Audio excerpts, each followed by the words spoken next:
आज आपने देखा है कि यहाँ एलनाबाद कोर्ट कॉम्प्लेक्स में एक मोबाइल यूनिट जो है वो स्टार्ट किया है। पर्पस क्या है कि जो कोर्ट कॉम्प्लेक्स होता है इसमें जुडिशियल ऑफिसर, एडवोकेट्स, स्टाफ और लिटिगेंट जिसका भी मुकदमा जिस दिन होता है वो मॉर्निंग से आके कई बार शाम तक उसको रुकना पड़ता है। एडवोकेट्स को जो स्टाफ है, एडवोकेट्स का स्टाफ है, हमारे प्रिजाइडिंग ऑफिसर है, क्योंकि उनका वर्क प्लेस है, उनको सारा दिन रहना पड़ता है। मेडिकल फैसिलिटी जो एक बेसिक मेडिकल फैसिलिटी है वो ऑनरेबल हाई कोर्ट का ये मानना है कि हर जगह बेसिक फैसिलिटी होनी चाहिए ताकि कई बार कोई इमरजेंसी हो जाए तो एक इंस्टेंट रिस्पांस हो जाए। क्योंकि कई बार क्या होता है कि जब हम किसी को किसी भी मेडिकल अटेंशन के लिए थोड़ा कैरी करते हैं तो आसपास जो बेसिक फैसिलिटी होती है, चाहे वो सीएचसी है, चाहे सिविल हॉस्पिटल है, चाहे कोई प्राइवेट डॉक्टर है, तो थोड़े डिस्टेंस पे होते हैं। क्योंकि कोर्ट कॉम्प्लेक्स में जो हमारे वर्किंग डे, आप मान के चलें कि 100 से 200 आदमी मिनिमम हर वर्किंग आवर के अंदर, हर 2 घंटे के अंदर कोर्ट में प्रेजेंट रहता है। तो किसी को कोई दिक्कत आ जाए तो ये पर्पस एक तो ये है। दूसरा पर्पस ये है कि जो हमारे स्टाफ के लोग हैं, एडवोकेट्स हैं, जुडिशियल ऑफिसर हैं, कई बार वो काम में इतने बिजी रहते हैं कि वो अपनी सेहत की तरफ ध्यान नहीं दे पाते। एक छोटा सा टेस्ट करवाने के लिए वो टालते रहते हैं कि चलो कल देख लेंगे, क्योंकि वो हम सब जो है ना वो सेहत को लेके ऐसे ही है।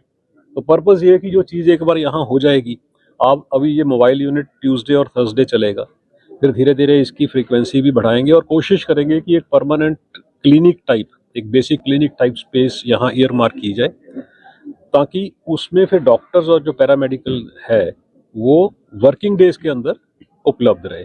और ये जो फैसिलिटी है ये सिर्फ ये नहीं है कि एडवोकेट्स के लिए या स्टाफ के लिए है, जहाँ जो क्लरिकल स्टाफ है, क्लर्क्स होते हैं, मुंशी जिनको हम कहते हैं, उनके लिए। ये जो लिटिगेंट भी आएंगे, जो आसपास से जो यहाँ रिहायशी एरिया है, अगर वहाँ से कोई आके अपना कोई टेस्ट करवाना चाहता है, डॉक्टर साहब को कंसल्ट करना चाहता है, तो ये उनके लिए भी है।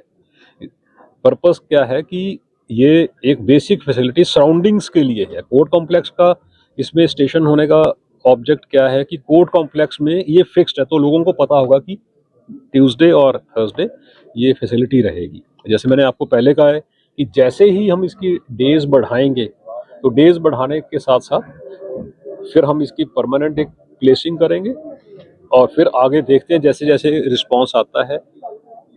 जैसे हमने अभी सिरसा में एक डेंटल चेयर भी इस्टेब्लिश करवाई है सीएमओ साहब के माध्यम से, वैसे यहाँ भी कोशिश करेंगे कि फर्दर जो भी फैसिलिटीज ऐड हो सके वो इसमें करेंगे।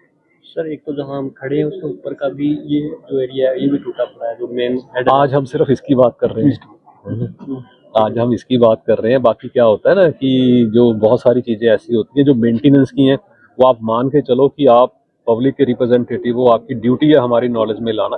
लेकिन जो हमारे जुडिशियल ऑफिसर यहाँ पोस्टेड है, ये हमें टाइम टू टाइम हर चीज़ का जो है वो फीडबैक। क्रिटिकल जो एरिया है वहाँ बाथरूम बने हुए हैं, वहाँ भी फोटो स्टेट की दुकान खोल रखी है बाथरूम के अंदर। मेरे को ध्यान नहीं है, मैं देख लेता हूँ जो आप कहना चाह रहे हैं, क्योंकि बाथरूम की मैंने आपको यही कहा है ना, मैं देख लेता हूँ जो आपने कहा, मेरे ध्यान में नहीं है। पब्लिक की बहुत सारी समस्याएं होती हैं, पब्लिक की समस्याएं होती हैं, क्योंकि अगर कोई समस्या ही नहीं रहेगी फिर तो फिर आप लोगों का काम भी खत्म हो जाएगा। Thank you.